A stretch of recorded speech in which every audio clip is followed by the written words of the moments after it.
Welcome to Journey to Esquire, the podcast. I'm Jocelyn Hardrick, founder and president of Diversity Access Pipeline, Inc., the company behind this podcast and other great programs, like Journey to Esquire Scholarship and Leadership Program, which provides $2,000 cash scholarships to third-year law students and internships to second-year law students, along with leadership training and mentors. And Journey to Esquire, the blog, which provides insightful articles to help navigate you through law school and beyond. Find out more on our website, www.journeytoesquire.com. Hello everyone, my name is Brittney Lainez and I am a deaf scholar. I attend Western Michigan University Cooley Law School and I graduate in April. Thank God. The worst is over. I put Green Day because it speaks to me a little bit, so I'll put it as a background music. Let me just turn it down because I may get distracted. I'll jam it with you guys. I put this picture in because I am my ancestors' wildest dreams. Both of my parents are Honduran immigrants, and they immigrated here in the 1980s. They met here and they had me and my sister, and they sacrificed everything for me to be here. And just like the book highlighted, my parents sacrificed everything for me to be here, and they crossed the border so I can cross the stage. With my presentation, I will be talking about my law school journey, and I also will be talking how Diversity Access Pipeline helped me feel I will be capable as an attorney. Prior to law school, I would think to myself that I don't belong here. Oh, I talk fast, I'm sorry. I get nervous, guys. Okay, it's fine. Okay. It's okay, you're amongst friends. Okay, yeah, we're friends. Prior to law school, I would think to myself that I don't belong here. But my mom and dad did not sacrifice everything for me to ask what ifs. And they put all their hard work and energy for me to follow my dreams. After much contemplation, I decided to take the risk and volar alto. And that means to fly high. My parents scrapped the money for a U-Haul truck and helped me move to my now beloved Plant City. And I will never forget their act of love and kindness as they moved my heavy queen-size bed to my second-floor apartment. And at that moment, I knew I had to make them proud, and I just had to figure out how. And needless to say, I survived my first day of law school, and I didn't get called on.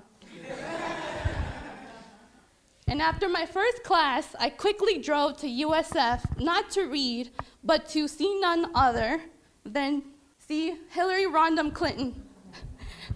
No politics aside, but it meant a lot to me. And it was quite motivating to see a woman run for president. And it was a memorable first day of law school. Now, this street means a lot to me. Being new to Tampa meant that every day was an adventure and an opportunity to explore this wonderful city. My dad, along with my sister, drove back here after my first week of law school, and he took me and my sister and I to dinner, and we drove around downtown. And I would see the street signs that directed the traffic to the United States District Courthouse. And I was mesmerized because I drove past the federal courthouse, and I told myself that one day I will get to work there. And why do I tell this story? Is because anything is possible if you set your mind to it. I am a judicial intern for the Honorable Judge Purcelli, and so if anything is possible if you set your mind to it. So this is my life, and still is my life in GIFs. It's gonna get worse, guys, because, but as the song by Fort Minor says, it's 10% luck, 20% skill, 15% concentrated power of will, 5% pleasure, 50% pain, and 100% reason to remember the name.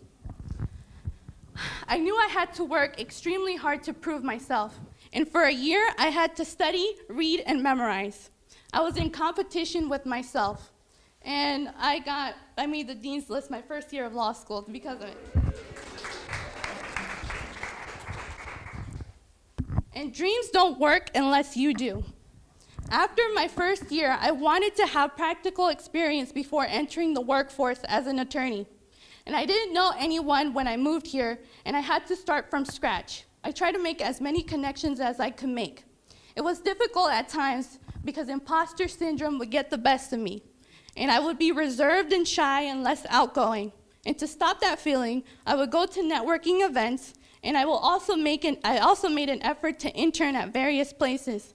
In essence, I had to hustle hard. My first internship was the Council of American Islamic Relations, where I was exposed to immigration. And then I had my big break at the Middle District, at the United States District Courthouse, thanks to my friend, Laura Bear, who's here.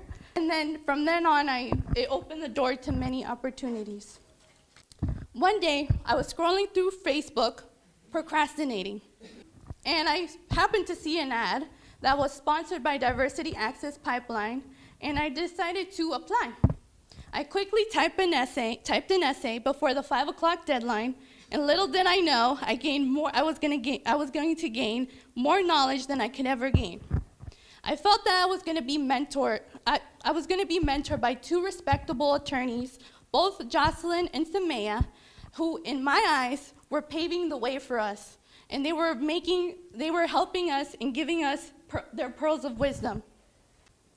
And I realized that DAP was a holistic program, and they kept on sending job listings. Before I would send a cover letter or resume, they would look at it. Miss Jocelyn would look at it. Miss Samaya provided insight for a job interview that I had, and she also took time out of her Saturday to do a mock interview with me. And they are literally my wing women. Academics was also a big part of our program, and we had a bar prep seminar. It was scary at first, it was eye-opening, but it was motivating, and we were told that we had to change our mindset. We also attended a legal writing seminar, and Miss Jocelyn is an amazing teacher. And my favorite modules were the wellness modules and the time management and diversity modules. And my favorite one was the wellness one because we were given advice on how to be healthy while being a lawyer.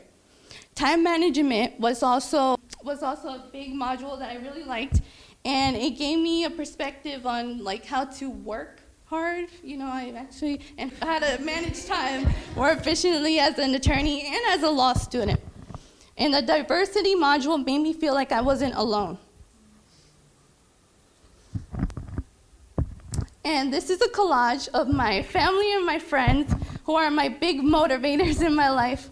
My grandma, who recently passed this Christmas, I carry her name. Her name is Argentina as well. And I wake up every day and I hope to make them proud. And it's moments like these that I strive for. My mom is my treasure, and it's all about making her happy. And I can't wait to see her tears of joy when I graduate and when I'm being sworn in.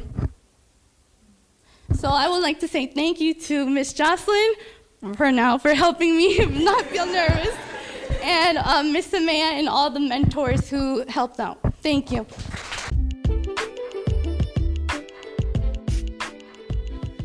Thanks for tuning in to another great episode of Journey to Esquire, the podcast.